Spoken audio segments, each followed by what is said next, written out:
Hi everybody, here we are again. Thank you for joining me for our Hot Topics live stream for April 24. I'm just trying to show things around on my desktop.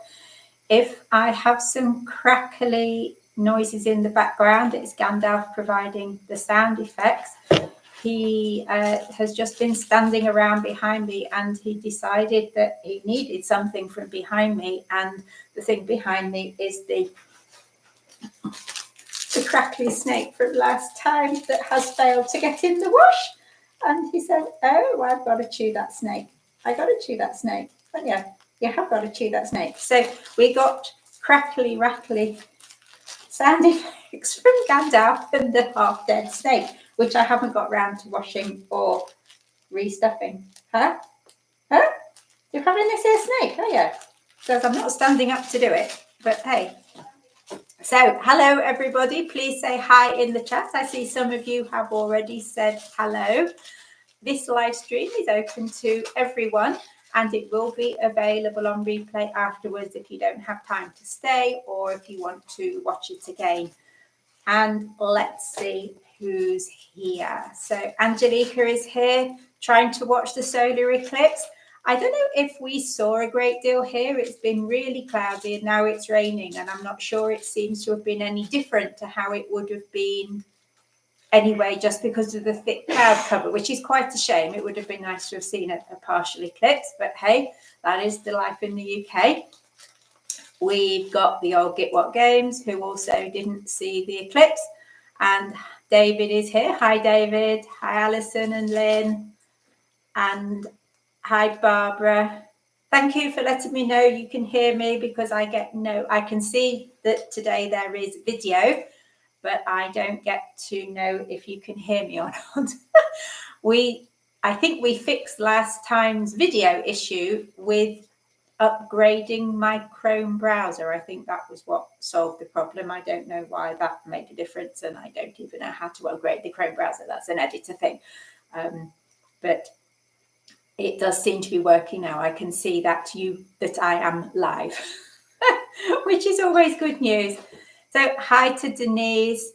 And yeah, Barbara, the joys of technology are considerable in this household. I'm crossing my fingers that this month we manage without any issues with technology, but I'll touch wood because it's probably a bit early in the month to be saying that. Hey, isn't it, Mr. G? Yeah, he says, I'm blinking here. He's not decided if he's going to come and greet his public today or not. He may come and join us, mightn't you? I think he's exhausted from that 30-second chewing of a snake. So this is the first of our live streams in April, and I'll be back again next week with a live stream specifically and exclusively for super fans, and again on Monday the 22nd with our bits and pieces, which again is for everybody.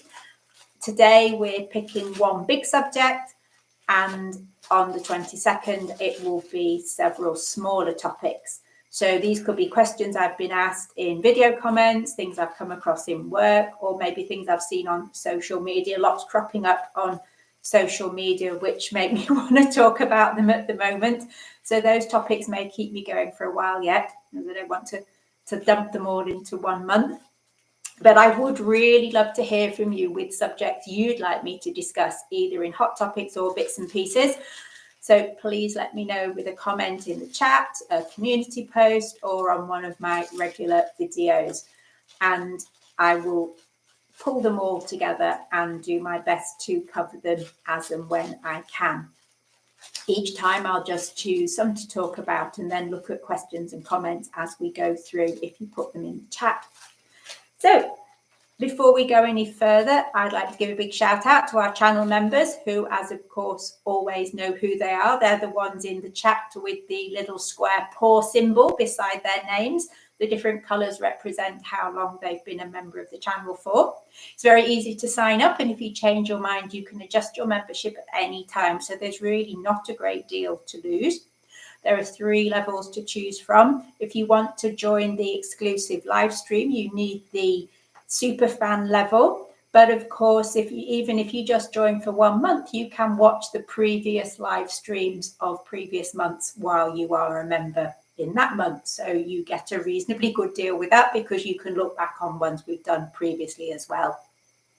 I do really appreciate everyone who's chosen to join the channel and show their support that way, because it makes a big difference. It's a big help for us in trying to make content for you. But if that's not for you at the moment, but you'd still like to show your appreciation, then please tick the like button and subscribe to the channel if you haven't already. So last month we hit 3,000 subscribers, which was really exciting. And you might have seen the short with Jimmy getting very overexcited at the thought of 3,000 subscribers. And the numbers are still going up, which is fantastic news. I know from the channel statistics that about half of our viewers aren't subscribed, which means there could be maybe 6,000 people watching the channel, which is really good news, getting the message out about greyhounds and how to live in harmony with greyhounds. I don't know if you've seen last week's short on Maggie's birthday. She was very excited that that one did so well. It's one of our most viewed shorts so far. And I bought her birthday treats while I was at the camping and caravanning with Greyhounds event at Love to Stay near Shrewsbury. It was a great way to try out some different sorts of natural treats, as you got a selection of things in the bag. And it also meant I could give each of the dogs something that suited them, because I have found in the past I have to be a little bit careful about who gets what that suits their tummy and also suits their teeth. But of course, the birthday girl got to choose the most exciting one. She had the very long sausage, and the boys who were not so good at chewing, they got the rabbit's ears. And we might need to give the pig's ear away, because last time I fed pig's ears, I had a few dogs with upset tummies. So I'm not so sure I want to feed the pig's ear. And it is a very large pig's ear. If anyone has any suggestions of how to cut pig's ears into smaller pieces, I would be very interested to hear. Definitely a pair of scissors is not going to do the job. I don't know if I might take a sledgehammer to it, perhaps. It might be enough to break it into smaller bits. You can also support the channel using Super Chat and Super Thanks to make a one-off contribution, and it all helps us make content for you here on YouTube. If that's something you'd like to do, there's that little dollar symbol beside the chat bar here in the live, and there's the option to make a donation on any of the videos that you might watch at other times. Just look for the little dollar sign and the space for you to donate there. I'd like to give a big shout out to the lovely people who have sent us things for the guys to eat this month. They want to pass along their thanks. I don't know if you can see himself has joined me now. Is he in your screen? Hello, Mr. G. He might be. He said, yes, I've come for an ear rug now. I finished with the big snake. Oh, he's pulled a bit more stuffing out of the set. This really is quite disgusting. Been thoroughly chewed, this snake. It has been thoroughly chewed. I have to put it through the wash. And I have to put the stuffing back. Oh, you want the tail end, do you? You want the tail end, okay. So, as well as killing his snake, they've been enjoying some chew sticks sent by Alison, and also some pet munchies, which have been sent by Lynn. They generally have these added into their enrichment activities at tea time. And some of them get bony hose, some of them get nicer things. And I don't have favourites, of course, so I do take it in turns, but who knows what the editor does when I'm not here. If you'd like something for them to show you in one of the shorts, then check out the Amazon wish list and see what they'd like to sample. And if you're the first person to send them anything that's on that wish list, we will do a short video showing them trying it out for you. So let's have another look at the comments. I can see that they've been whizzing along, but trying not to get myself distracted. I find it's quite hard to multitask like this. I was like, oh, what's happening in the chat? No, concentrate. So what have we got here? Yes, it is a good job I have a wizard on hand to help with the IT. He's very good at fixing snakes as well, isn't he? And Barbara says, my hobby's home automation. Gosh, that sounds complicated. My home is totally not automated.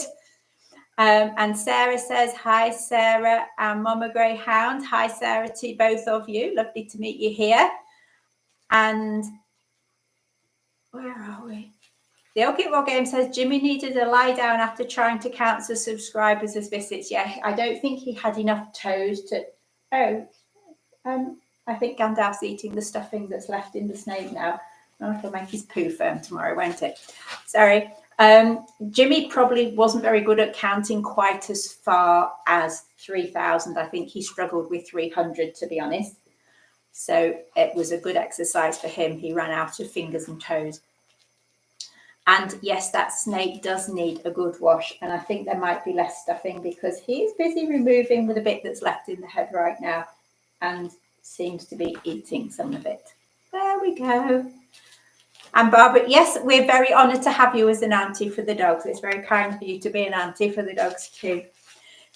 Let's have a think about this month's topic. I'm going to be talking about holidays with your greyhound. Planning to talk about taking your greyhound on holiday in the country where you live rather than going abroad, because going abroad adds a whole new level of complexity on top of the issues I'm going to discuss today because of the issues around transporting them and getting the relevant vaccinations for the country you're going to. We're going to focus just on staying in the country and going on holiday. And I'm talking mainly from personal experience of this and thoughts about taking greyhounds on holiday or attempting to take greyhounds on holiday. Some of it I've thought of after I've been and come back and thought, gosh, I got that wrong. And others I've thought of whilst thinking about going and ways of trying to get it right. If you haven't holidayed with a dog before, particularly with a greyhound, it might not occur to you that there could be problems. And in my experience, the problems have then grown quite substantially once I started trying to do it. When I first went on holiday with my very first greyhound, I got so many things wrong and it made life very difficult for both of us. And with hindsight, I tried to do stuff that just was totally not suitable for her at that time in her life as a homed dog. And things that it was so far out of her range of experience and ability to cope with that we totally had to change how we went about having that holiday. And so the idea of this session is to try and pass on some of that learning to you so that hopefully you can learn from my mistakes and not make the same ones yourselves. I've tended to have dogs with issues. And if your dog is easygoing, some of the problems I've encountered may not be an issue for you anyway. However, there are still plenty of things that you might want to take into account. So let's have a swig of tea first before it gets cold in my big mug.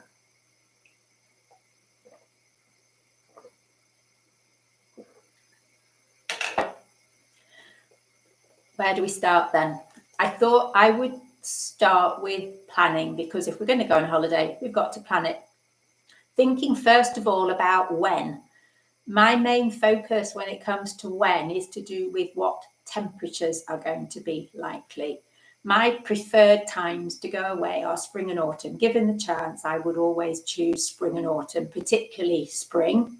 I find it to be a very lovely season and it's just a great time to be away. But also autumn is also, I think, a lovely time to be away.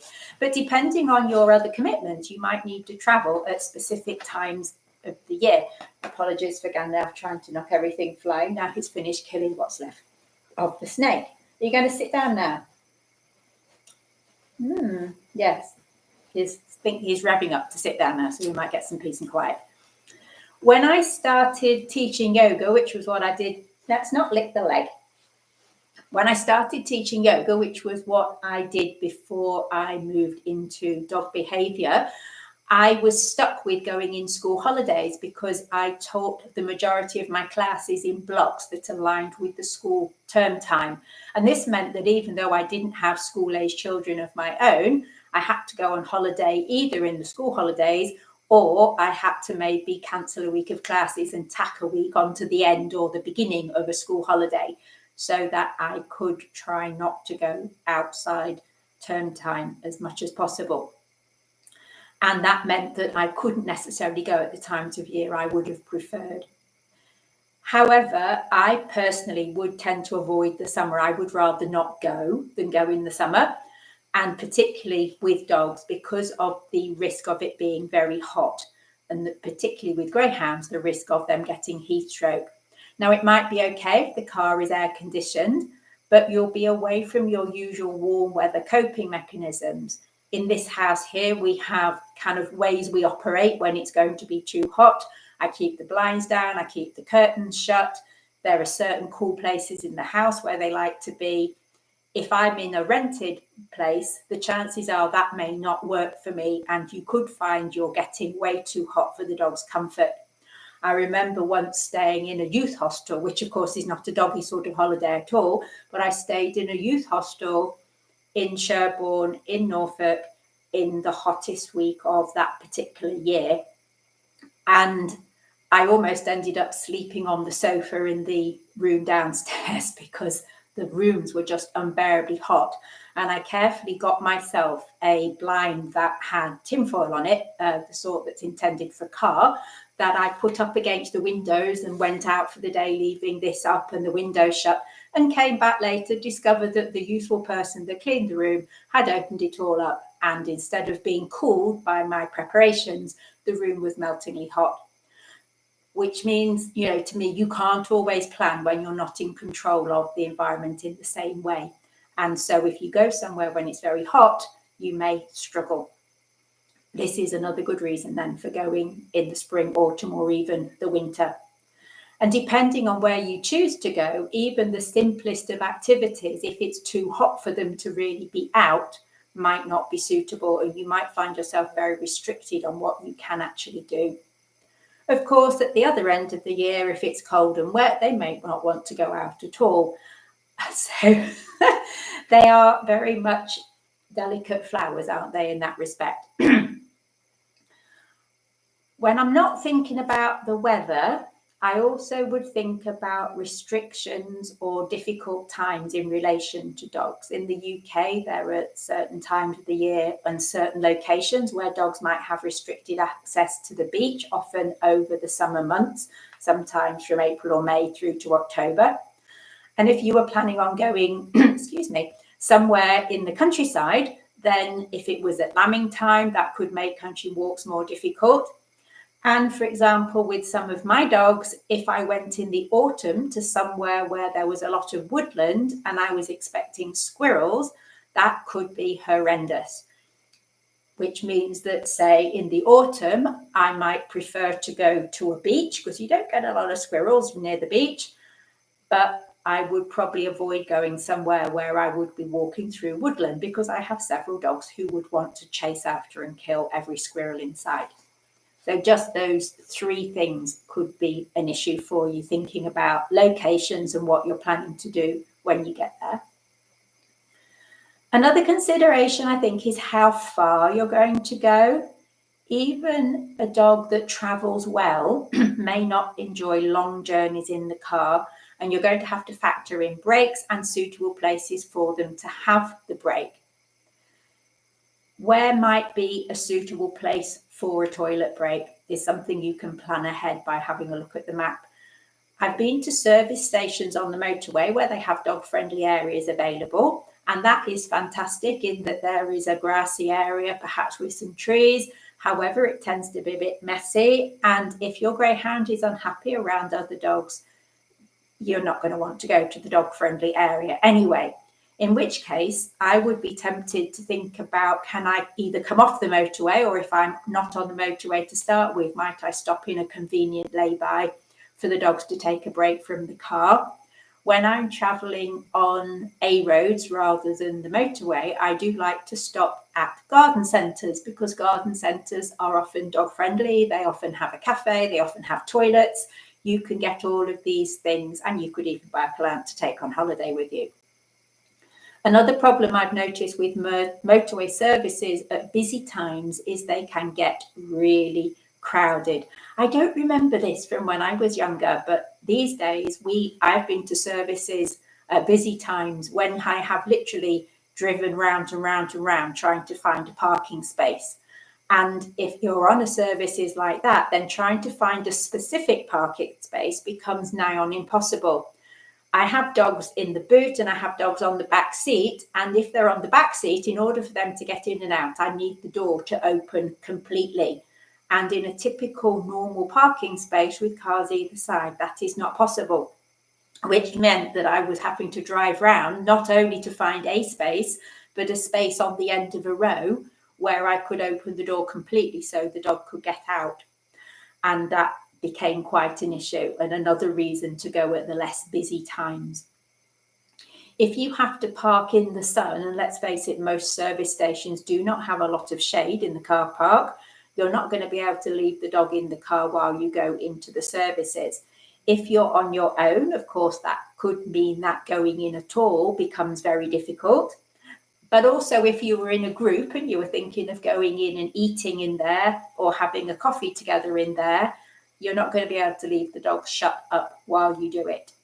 One option I found, it being a little bit sneaky, if you need that bit more space to get in and out of your vehicle, even though you don't need the space to park it, is to head for the part of the services that caters for motorhomes, caravans, etc., because they have more space around them and it doesn't tend to be quite as busy. So you're probably not supposed to park there, but the chances are you'll have more luck in getting a space that you need. Thinking also about the sorts of roads that you're traveling on, I find mine tend to settle down best and sleep if we're on a nice straight or steady road like a motorway. It's as if you get somewhere where it's just a steady drive and they settle down and snooze. Winding lanes are more likely to cause travel sickness. I made a mistake on one of my early Greyhound holidays by booking a campsite that was about 2 miles from the main road. So all the way down, main roads, dual carriageways, perfect. But then there was 2 miles of winding single track lane to the campsite. It was beautiful, but it meant that every time we wanted to leave the campsite, you had to drive up 2 miles and then back 2 miles, and my dog hated it. By the end of the week, she was refusing to even get in the car, and I was getting upset at the thought that I was going to have to make her do it. And after that, I've made a point of only booking places where there is easy access to either a main road or at least a straight road, because I learned that I got frustrated by the 2 miles of winding single track lane to get in and out, but also it was really bad news for the dogs. And so I tend to look for places that are easy to get to. And then if I choose to go on a day out that involves little winding roads, so be it, but you have that choice. When it comes to booking accommodation, if you like to go camping or caravanning, of course, this doesn't really apply. You take your home with you and you just need to go to a dog-friendly site. But what if you're going to rent some accommodation to stay at? And what I'd like to know at this stage is, in the comments, what sort of places do you like to stay in before I run through my thoughts on booking places for staying with dogs. Where do you like to stay when you go on holiday with your Greyhound? I'll have a look at some of the comments while you're typing in some suggestions for us.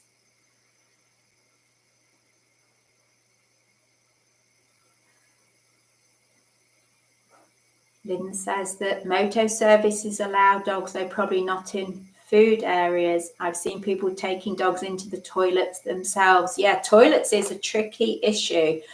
I've not done it with a Greyhound to motorway services, but certainly when I've been out and about on holiday, I've ended up taking the dog with me into a toilet.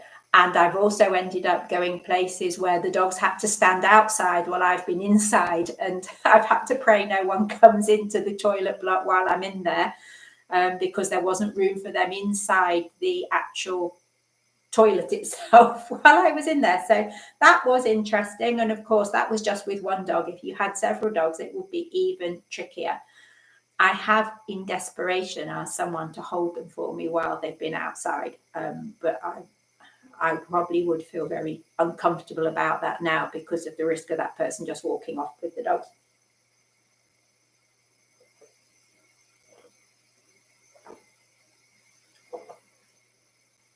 Barbara says she likes holiday homes for sight hounds with big fenced in yards. Yes, that sounds fantastic. And the old Get What Games is taking the mickey over the fact that being on holiday is a bit of a forgotten art. Denise and Gary took Joey to Weymouth. Oh, Weymouth is lovely. I really like Weymouth, and it worked really well. And you booked again this year. We'd love to know which caravan site that is. Do let us know where it is.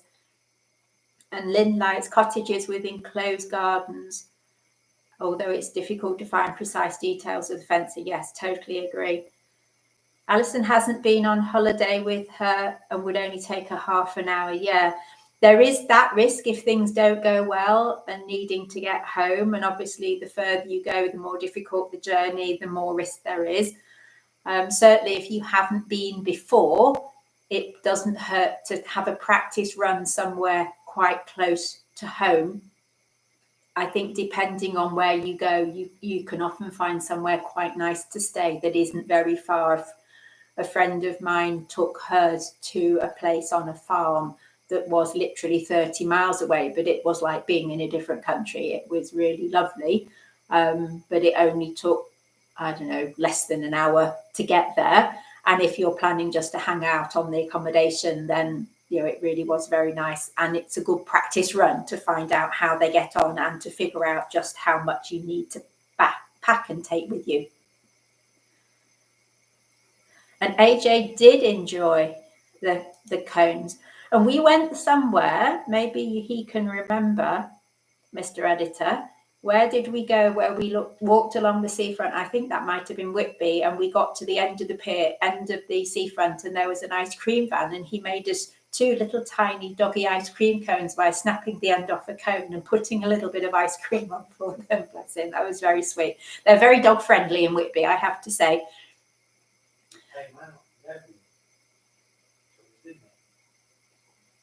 Yes, he's shouting to me that they came out, the guy came out of his van to hand these little tiny ice creams to the dogs, which was very sweet of him.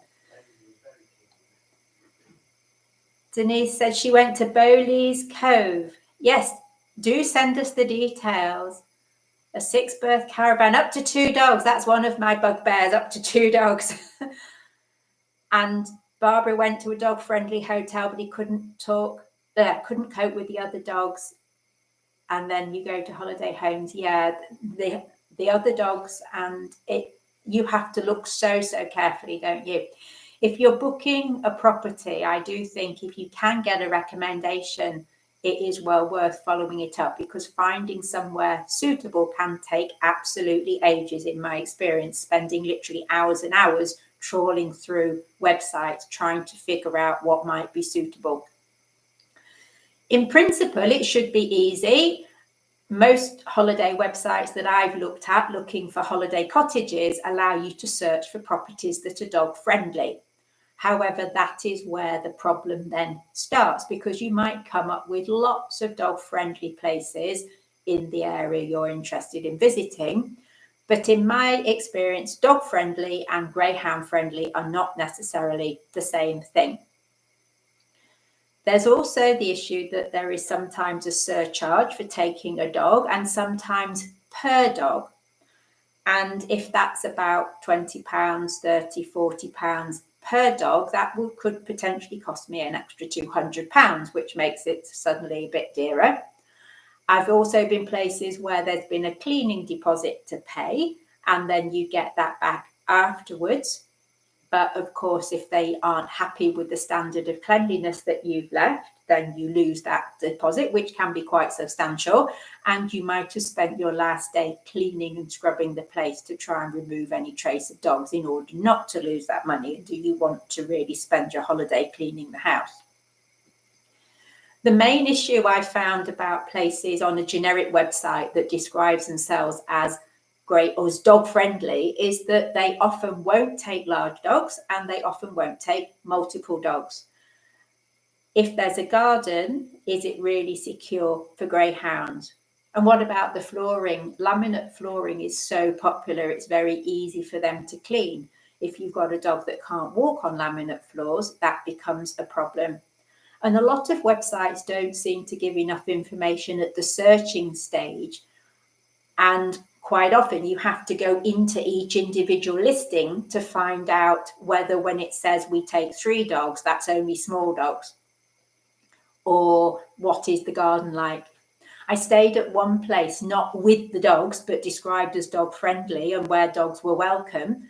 And the garden was the front garden to the property, and it was all gravel, and it had a 3-foot picket fence around it, which, I'm sorry, but that is not dog friendly as far as I'm concerned. It might have been fine if you had a little fluffy pooch, but not suitable for my greyhounds.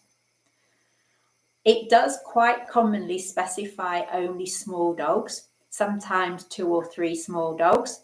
And I think if you've only got one greyhound, it can be worth, if somewhere really appeals to you, a phone call or an email to try and persuade them that they might take one large dog instead, especially if you emphasize how laid back that dog is. So if you only have one greyhound, you might be able to persuade someone that would take several small dogs to accept you, if you can have a conversation with them, perhaps by email, to persuade them that your one greyhound is far less trouble than 3 little ones would have been. Another issue I found is with owners that live on site. If they have dog-friendly accommodation, they might have dogs of their own, and I have stayed places where their own dogs, especially if it's in a farming area, their dog is just wandering around, coming to see you.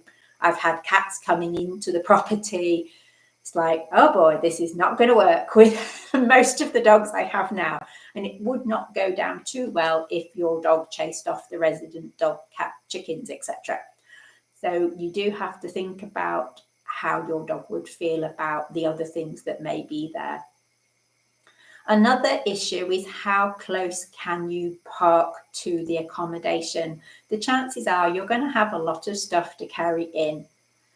On a trip we made to Whitby before the lockdown, we stayed in the old town, very central, and it was on double yellow lines on a single lane, or it was one way down the hill, double yellow lines, and we were allowed to stop to unload, but then you had to move the car and go and park on a nearby road.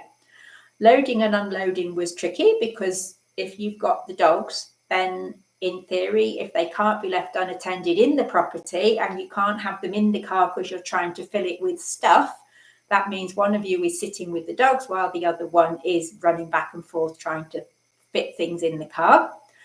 And even one that we stayed at that had its own parking space, its parking space was in a little car park. And so you then had to walk from there to the property, again, potentially having to carry things quite some distance. And I've never managed to go with the dogs without having an awful lot of stuff to take with me. Another issue for me has been stairs. Again, on our trip to Whitby, there were a lot of stairs out and about around Whitby, which I totally did not compute in advance when we decided to go. I had no concept in my brain about just how many stairs Whitby has. And I went with Daisy, who could not do stairs at all, indoor stairs or outdoor stairs. She just couldn't do it. And not only were there lots of stairs out and about, but the house was on 3 floors, and the kitchen was at the bottom with like a bench and a seat in the window for dining, like a little breakfast area. And the dogs spent the week in the kitchen. We put up 2 crates in the kitchen. Luckily, there was enough space to do that. And luckily, they were okay in those crates while we were upstairs in bedtime. But it meant we didn't sit in the living room at all because I didn't want to spend the week sitting upstairs while my dog sat downstairs. Meggie the dogs were allowed up, but Daisy wouldn't have done the stairs, so she wasn't going to come up anyway. And I just didn't pay enough attention at the time. It wasn't something I chose from a website. It was one that my mother had seen when she'd been in Whitby previously and wanted to stay in that accommodation. I think although it was a lovely location, it had so many issues that it wouldn't be somewhere I would choose to stay again. The whole thing around the parking, the stairs, the loading and unloading, it just all added a lot of stress when you were going with dogs with an awful lot of stuff to carry in and out. Daisy also really struggled with the stairs at Whitby. I spent that week, we got into the habit going up to the Abbey for coffee, and I had to run up the stairs with her because she could only take them at a run. If we went up slowly, she literally fell backwards and fell down. It just did not compute in her brain how to do the stairs. And so I spent the week having to run up several flights of stairs and then stop and wait, and then run up some more and then stop and wait. So I got quite fit doing that. And I think this all adds up to, unless it truly is a doggy paradise type of holiday where the setup is totally aimed at dog owners, the chances are there will be restrictions on things that you would consider normal at home. And there are some of those holidays out there, places where the garden is fenced to 6 foot all the way round, places where you're maybe in a caravan in the middle of a paddock and it's all enclosed and it is just absolutely everything is laid on for the dogs. But anywhere else, there are a lot of issues to wade through. You do seem to have your wits about you when you're thinking about booking if it's not somewhere that's been recommended to you. One of the big things, even with dog-friendly accommodation, is dogs on the furniture. Can they be on the sofa? Can they be on the beds? And if this is normal for your dogs at home, but the accommodation doesn't allow it, you're going to have to think about how you manage that, how you will keep their dogginess off the furniture if they're going to be getting on it while you're away. Or in the case of my dogs, they're not allowed on the furniture at home, but that's because I keep them away from it. If I'm in a holiday home, then they're not going to have things to stop them getting to the furniture. And so that could be a bit tricky because I'm pretty sure they'd be on there given the chance. Let's take a look at the comments. I can see a few more have popped up. And if anyone has any recommendations of places to go, please do share them in the chat or add a comment to another video, places you would recommend going with a greyhound, whichever country you happen to be in. It'd be lovely to hear some possibilities. So Barbara said, oh, we looked at that. Yes, the dog-friendly hotel, but not coping with other dogs.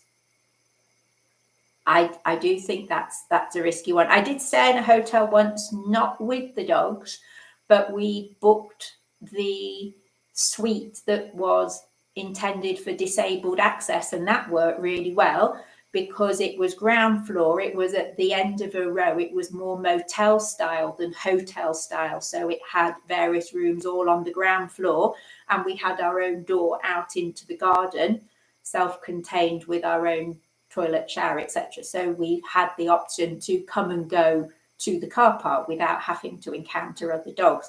Somewhere like that would be perfect. But I've also stayed in hotels or B&B type accommodation where it's all stairs again. And if you have dogs that can't do stairs, or maybe they can't do that sort of stairs, that in itself could cause a problem. You might need to think about, can you have the downstairs room? Lynn says that she thinks there's a Facebook page. Yes, there is a Facebook group about Greyhound friendly holidays, and it allows people who have accommodation to advertise it. And also you can post in there and say, I'm looking to go away in this location with this many dogs, or I'm based here and I'm looking to travel an hour. Can anyone suggest anything? So that is well worth looking at. And yeah, we had fun, didn't we? The one thing we left at home was the trolley, and the trolley would have been really useful. It was a far enough walk from the nearest parking space to the actual accommodation that it made it quite hard work given the number of trips that had to be made. And again, if one of you is meant to be supervising the dogs, you can't both be doing the carrying back and forth, which is another issue to bear in mind, because if both of you can fetch and carry stuff, then it makes the job half the size. But if one of you has to be with the dogs, then you can't do that. Yes, and the old Get What Game says Daisy wasn't impressed with stairs. No, she was not, and I wasn't very impressed either with all that running up the steps I had to do. It's a long way up to that abbey. And Lynn's taken dogs in lifts. Oh, yeah, they would find that really peculiar. Were they okay with the noise of it? Because they often make a weird humming noise, don't they? So that would be interesting to know what they thought of the noise of the lift. Thinking about what you need to take. I think there is a standing joke that once the car is full of all the dog stuff, there's only going to be room for you to take a change of underwear and perhaps, if you're lucky, maybe a toothbrush. Greyhounds do not travel light. And regardless of the time of year, even if it was in the summer in the UK, you're going to want to take their waterproofs, even if you don't want to take big coats. You need feed stands and all the food and bowls and all the rest of it, and it just takes up a crazy amount of room. You're also going to want to think about extra towels or soft mats for muddy feet, either to dry them or to cover pale carpets or laminate floor that might be slippy. And it may be you're going to need some throws in case they sneak on the furniture when they're not supposed to be there. I've often found taking some basic cleaning products is not such a bad idea either in case of accidents. Whatever you would normally use to clean up accidents at home, the chances are if they have got cleaning stuff at the accommodation, they won't have the things that you find useful if there's some sick or vomit or pee or something you need to clear away. When we went to this caravan site just recently, there was a bit of washing up liquid and a sponge, and that was it. So if one of the dogs had probably had an accident, we wouldn't have really had anything to use to fix that other than toilet roll, which is not ideal. So some sort of basic cleaning stuff is worth taking. And I'd also take some basic first aid supplies to deal with minor wounds. A lot of places you go will tell you where the nearest vet is. So if you need something more than that, you can go to the vet. But if you need to deal with some scratches or scrapes or an insect bite or something, then having something available to deal with that. And one thing not to take, but to do just in case, is to be sure that your dog's microchip is still active, which your vet can check for you, and that the contact details are up to date. So if the worst happens and the dog escapes for any reason, then the person who catches them can have that checked at a vet and they can contact you to reunite you with your dog. So that's just some thoughts of a few obvious extra things that you might need to pack in addition to all the usual Greyhound paraphernalia. Let me know in the comments what is your must-have item to pack when you go away with the Greyhound that other people might find useful to pack when they go. Let me know in the comments. And going back to the lift, Bert thought the movement was stranger than the noise. Oh, that's interesting. They often do make a strange noise and also strange movement, especially when they jolt to a stop, don't they? And what does Barbara say? When we were in the first holiday home, he couldn't settle outside. We could park the car on the property, so he opened the door to the car and he jumped in and slept there while we were sunning. Oh, that's nice. That is another issue when it comes to not having a parking space near the car. I have found it can be quite useful to use the car as a temporary kennel when I'm away. So for example, when I've gone camping, maybe the dog has sat in the car while I've gone to the toilet block for a shower, for example. If you can't park near the car, you're not going to want to do that. So I wouldn't choose to do that if they were in a public car park. But if I'm parking right next to my tent, then I'd probably think that was okay. I certainly wouldn't want to risk leaving them inside a tent while I went to the toilet block, because I could just imagine coming back to find my tent running round the campsite all over a dog, which would be a bit messy. The old Get What game suggests a nice picnic blanket with a waterproof backing so you can sit out. Yes, that's really useful. They do like to sit on something, so whatever it is you'd normally take with you to sit on at cafes, is very helpful. Anything else that you think is a go-to item, what you must take with you when you go on holiday with your Greyhound, then let us know in the comments. What about Greyhound friendly things to do? I think a lot depends on what you would normally do when you're away. If you think about how they like to spend their days normally, you get an idea of what they consider a nice holiday. And for many Greyhounds, that means a lot of lying around. If you're planning days out, wandering around, taking long walks, or even just sightseeing, the chances are they're going to be exhausted, partly from the change of routine and partly because they are doing more and partly because there is less time for sleeping. Bless them. And when I got my first Greyhound, I discovered that the breed was really not very suited to what I would typically have done previously while on holiday. So in the past, I would have generally gone somewhere to go walking. I would have gone out for a whole day's walking and then probably gone to the pub for dinner or something afterwards. And she just couldn't cope, could not cope. She could not cope with getting up in order to do a whole day out. The first day we did do a whole day's walk and then she basically slept for the whole of the next day. She also couldn't cope with the routes I planned. She couldn't do the styles. Either they were too high, they were too narrow, they were too tight to turn. She couldn't scramble up stuff. It was like, oh boy, this is not working. And we had to agree on a compromise, which was we hung around the campsite till lunchtime and then we just went out for a couple of hours in the afternoon. And I planned a whole new set of walks based on bridleways or forestry commission tracks because they don't have stiles and they are not normally little windy things up mountains. Which meant for me, there was a big change in how my holidays had to be structured if I was going to take a Greyhound with me that totally wouldn't have been necessary with certain other breeds of dog. However, if you like long lunches at the pub or hanging out around the accommodation and relaxing, they may think it is wonderful and all their Christmases have come at once. So a lot does depend on what you typically do. Let's pop back into the comments. I can see a couple more have popped up here. So we've also got a suggestion from Denise of taking dogs sunscreen. Good idea to add some sunscreen in.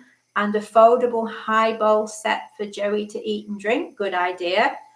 They do take up a lot of space if they don't fold up. I've got a couple of ones that come apart, but the ones I normally use don't. So they are not very good to take with you at all. Duvets make excellent beds that can be accommodated in a variety of spaces. And Denise is asking about the shingles on Chesil Beach.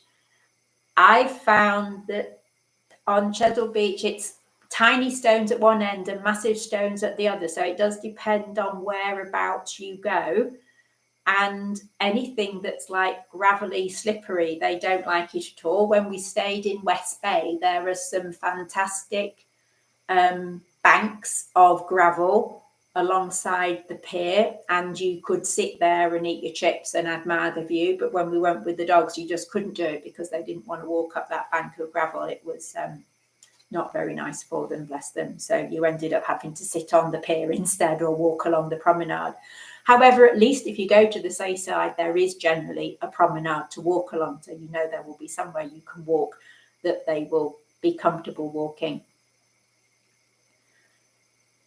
When it comes to eating, meals, cafes, pubs, etc., I don't think the issues are any different to when you're on holiday as when you're not on holiday.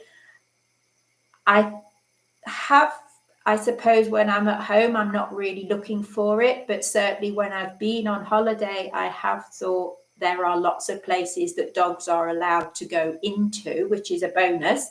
However, if they're dog friendly, you will come up with the issue that Barbara commented on, which that there are other dogs. And that means a lot depends on how happy your dog is around other dogs as to whether dog friendly is a good idea or actually a bad idea. What I generally need is somewhere that is dog unfriendly, so no other dogs are there, but they're happy to take my dogs. So somewhere greyhound friendly rather than dog friendly would be perfect. And as we've mentioned, the plastic back picnic mat, you'll need some sort of mat for them to lay on, just as you would anyway. And don't be surprised if they take up the entire floor or lay in the most difficult space possible.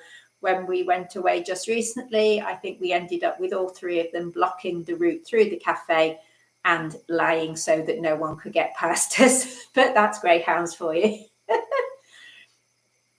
Most accommodation that I've stayed in has had suggestions of where you can eat, so you can always check out in advance if dogs are welcome before you go, or you might find that you can pick up something and take it away so you can eat it in a location the dog would be comfortable with.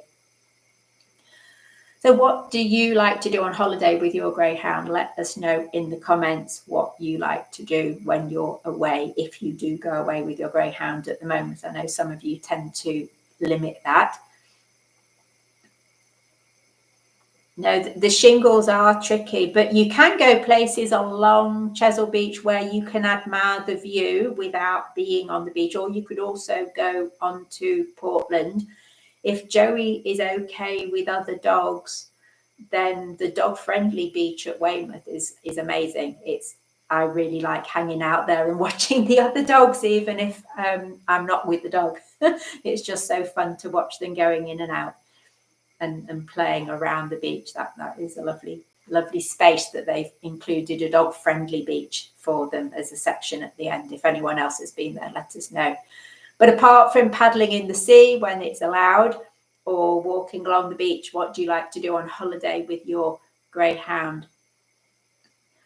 One thing I found that was quite disappointing was that a lot of places that charge an entrance fee have turned out to be not dog friendly. I went through a phase where I was a member of the National Trust, and yes, you can go to their countryside properties and it might get you some free parking there. However, even ones where there is maybe a house but some grounds or a park that you could have walked round, quite often they weren't allowing dogs on that property at all. And that meant that my National Trust membership card was pretty much wasted when it came to going on holiday and thinking, oh, I'll visit the National Trust properties while I'm away. And to the extent that I actually stopped bothering, because so often it wasn't useful to me. And it is not just National Trust. There have been a few places we've been where if they charge entrance, they're not allowing dogs in. For example, when we went to Bath, I think it was Bath or Wells, we couldn't go in. We could use the cafe, but we couldn't go in because we had dogs. So you just had to wander around outside and look from the free places. You couldn't actually go in. And looking round the shops can be okay in holiday places. They do often allow dogs in, but your greyhound may find it really boring. And a lot of those cute little shops in holiday places tend to have a lot of stuff crammed in and be very crowded, even if there aren't a lot of people in there. And greyhounds are not the most self-aware creatures, I don't think, when it comes to proprioception of the space around them. And you could find that they're busy knocking over all the displays, which is not going to be very popular with the owners. And then, of course, the problem with toilets, which we have already mentioned. I have actually come across toilets which have said no dogs, and that's really disappointing if you desperately need to go and you can't go in the toilet because it says no dogs. I think that was in Wales. I had toilets that said no dogs. Cafes can be okay because you can sit outside, but if you're on your own, you can't go in and order. But then, of course, that's an issue for cafes if you're not with anybody else. And it means you can't go in and use the toilet. So even if it's a cafe where you can order from the table or there's a waiter service, you won't be able to nip in and use the loo, which if you're anything like me is an important aspect as well. So what do we mean by dog friendly? I think dog friendly normally means there are lots of other dogs, and that is not great if your dog is reactive or anxious or just doesn't like small dogs.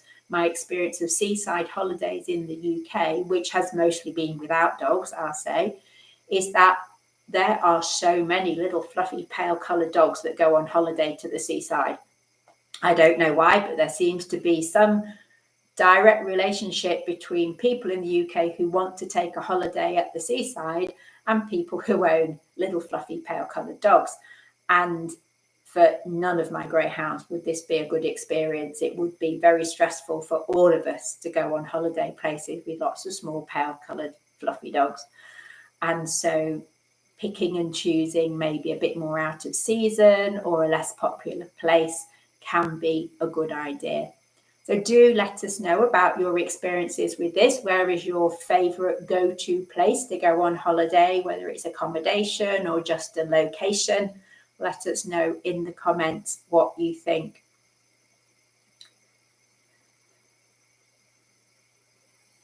So it was Bath and Wells. I know we had trouble parking. The parking was an absolute nightmare. And we saved lots of money because we couldn't go into the Abbey and we couldn't go into this, that and the other. We just had to wander around outside and admire them from the outside. So it was very cheap because the entrance charges were quite expensive, but we spent it on cake instead. Lynn says Glastonbury is very dog friendly. You could take them in the Abbey. Oh, that's really good. And Alison says, do I take all 5? No, I have never been on holiday with all 5. I don't have a car that's big enough to take all 5 in. So what I've tended to do at the moment, going on holiday just isn't practical at all because my dog combination wouldn't allow it. Gandalf, bless him, is not an ideal dog to be taken on holiday, and Floppy just would not cope at all. In the past, when I had fewer dogs and they were more amenable, I would take the eldest one to my mother or to my friend and then take some with me. So we kind of divided the battle bridge from the mothership so that they went to different locations. And in the past, when I've had more, I've taken some with me, some to my mother and the eldest one to my friend who's nearby, so they didn't have to travel very far. But now I've had to change my car to something in a hurry, which meant that it ended up being smaller, so I couldn't fit them all in if I wanted to. And if I tried to, Gandalf probably would have killed at least 2 of them by the time we arrived. So that would not work well, bless him. So holidays are kind of on hold. That was the thing with Gandalf when he arrived. I got him a week before the lockdown started, and he was meant to be a short turnaround. He was only meant to be with me a few months, get him fixed, send him on his way, and that just did not work at all. And so he's still here. And I thought that the issue of not being able to go anywhere would be a temporary one, but it just has not happened. And now we're kind of a bit stuck. And of course, now Floppy's turned up as well. And Jim's not much better because he gets so anxious. I really don't know how Jim would cope with going away. So we're in a bit of a tricky situation. And yes, a camper would be fantastic, Alison. Do you think I should do a fundraiser to get a camper? We just sit at home and get the paddling pool out, and maybe we should get some sand and they can dig in the sand. And yes, and as he comments, we would need nose plugs in a camper with Floppy. That would be very difficult. I certainly would not want to risk any of them in a tent. Not with the smell and not with the bouncing around. They get so excited at the thought of putting their stuff on to go out that would be interesting. I know in the past when I've camped in a tent with greyhounds, I did for a while have quite a big tent that had 2 separate bedrooms and a living space in the middle that you big enough to stand up in. And you laid in bed in the morning, quietly sneaking their collars and leads and things next to you so that you could get yourself dressed and then put the collar and lead on so quickly, unzip the tent and get out before they leapt around all over the place and trashed it and pulled it down around your ears. That would be fun. It was a lot of fun. Oh dear. So Graham says, we like to take Blinder to Bream Sands. It is a lovely beach, yeah. It is really, really lovely. And pubs with outside seating with umbrellas. That's perfect. So you could go and admire the sea there, can't you? And it is lovely. And if you're in that area, then Sand Bay is really stunning, just along from Weston-super-Mare, and that doesn't have dog restrictions in the way that Weston-super-Mare does.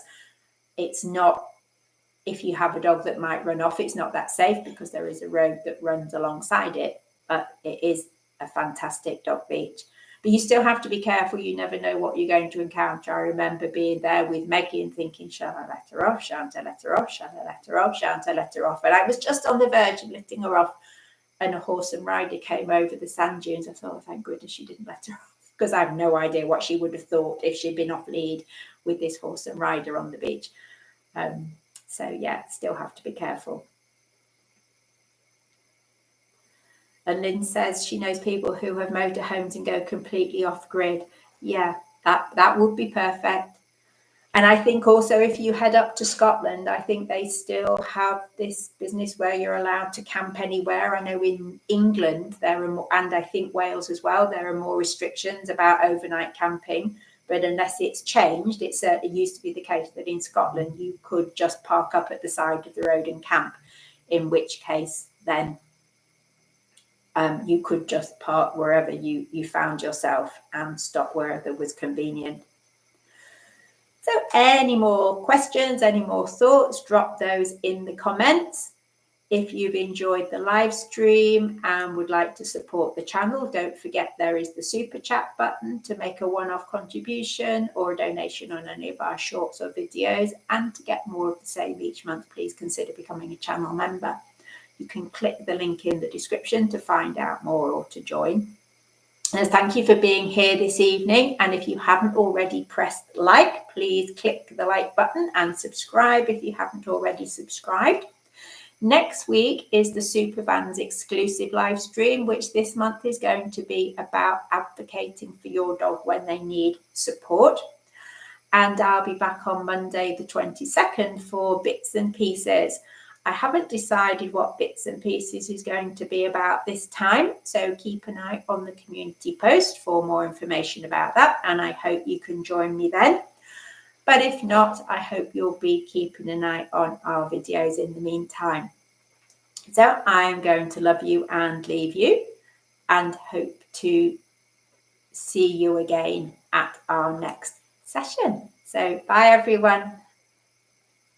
Where's my cursor hiding? Yeah.